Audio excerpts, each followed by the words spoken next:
Alam mo classmate, ganyan na ganyan din ang nasa isip ko before. Pero alam mo, inisip ko na rin na bakit ang mga may-ari ng company natin, especially to our board of directors. They come from different professions or expertise. Maging ako rin man, hindi ko rin linya ito, maaaring sabihin mo pa na mahiyain ka.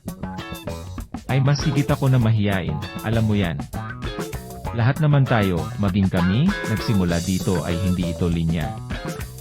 Technology-wise classmate. Madali na lang pag-aralan ang maraming bagay na gusto nating matutunan compared to our generation. Ang bata pa natin, at marami pa tayong pwedeng matutunan. Sumabay ka na rin. Ang maganda kasi dito sa community natin, may sistema ng nakalatag na magtuturo sa iyo step by step.